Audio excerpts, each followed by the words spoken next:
আসসালামু আলাইকুম রহমতুল্লাহ। প্রিয় দর্শক, আজ আমরা আলোচনা করব এমন একটি রাত নিয়ে যা মুসলিম উম্মার জন্য অশেষ রহমত ও মাগফিরাতের বার্তা নিয়ে আসে। হ্যাঁ, আমি বলছি শবে বরাত সম্পর্কে। এই রাতকে বলা হয় মুক্তির রাত, কারণ এই রাতে আল্লাহ তাআলা তার বান্দাদের গুনাহ ক্ষমা করেন এবং তাদের ভাগ্য নির্ধারণ করেন। চলুন আজ আমরা জেনে নেই শবে বরাতের তাৎপর্য, ইবাদত এবং আমাদের করণীয় সম্পর্কে।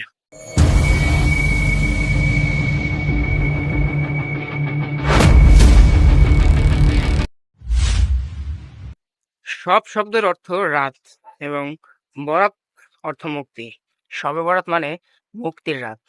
এই রাতে আল্লাহ তাআলা প্রথম আসমানে অবতীর্ণ হয়ে বলেন, আসো, কেউ কি আছো ক্ষমা প্রার্থী, আমি তাকে ক্ষমা করব। আছে কেউ কি রিজিক প্রার্থনাকারী, আমি তাকে রিজিক দেব। এই রাতে আল্লাহ তাআলা তার বান্দাদের অতীতের গুনাহ ক্ষমা করেন এবং আগামীর জন্য ভাগ্য নির্ধারণ করেন। তাই শবে বরাতে মুসলিমদের কাছে ক্ষমা, মাগফিরাত এবং আত্মশুদ্ধির রাত হিসেবে পরিচিত। শবে বরাতের ইবাদাত বন্দেগী করার অসীম ফজিলত রয়েছে।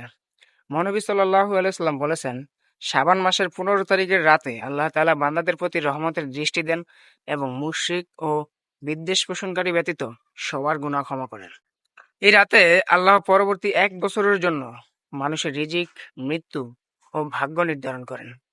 তাই শবে বরাতের আমাদের জন্য এমন একটি সুযোগ যখন আমরা আমাদের অতীতের পাপ থেকে মুক্তি পেতে পারি এবং আল্লাহর নৈকট্য লাভ করতে পারি।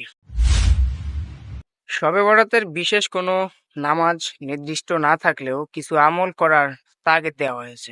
নফল ইবাদত 2 রাকাত করে ইচ্ছে মতো নফল নামাজ আদায় করুন। প্রতি রাকাতে সূরা ফাতিহার পর ইখলাস পড়তে পারে। এই রাতে কুরআন তিলাওয়াত করলে সওয়াব বহুগুণে বৃদ্ধি পায়। অতীতের সকল গুনাহ থেকে মুক্তির জন্য আন্তরিক তওবা এবং আল্লাহর কাছে ক্ষমা চান। নিজের এবং নিজের পরিবারের এবং সমগ্র মুসলিম উম্মাহর কল্যাণ কামনার জন্য দোয়া করুন। শবে বরাতের পরদিন অর্থাৎ শাবান মাসের 15 তারিখে রোজা রাখার ফজিলত রয়েছে। মহানবী সাল্লাল্লাহু আলাইহি সাল্লাম শাবান মাসে বেশি রোজা রাখতেন এবং তার উম্মতকেও তা পালনের তাগিদ দিয়েছেন। কিছু সমাজে শবে বরাতের উপলক্ষে আতশবাজি, মাজারে প্রদীপ জ্বালানো, বিশেষ খাবার বিতরণ ইত্যাদি প্রচলিত রয়েছে, যা ইসলামে অনুমোদিত নয়। আমাদের উচিত এইসব বিদআত পরিহার করে শুদ্ধ উপায়ে ইবাদত করা এবং শুধুমাত্র আল্লাহর সন্তুষ্টির জন্য আমল করা। শবে বরাত আমাদের জন্য আত্মশুদ্ধি, ক্ষমা এবং পরকালী মুক্তির প্রস্তুতি নেওয়ার এক মহান সুযোগ।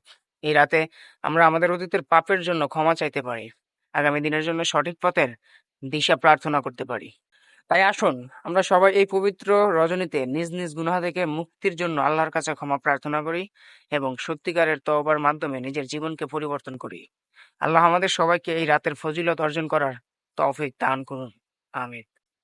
প্রিয় দর্শক, শবে বরাত নিয়ে এই আলোচনা যদি আপনার ভালো লেগে থাকে তবে লাইক, শেয়ার এবং সাবস্ক্রাইব করতে ভুলবেন না। আপনার মতামত কমেন্টে জানাতে পারেন। আল্লাহ আমাদের সবার গুনাহ মাফ করুন এবং রহমত ও মাগফিরাত আমাদের জীবনে বর্ষিত করুন।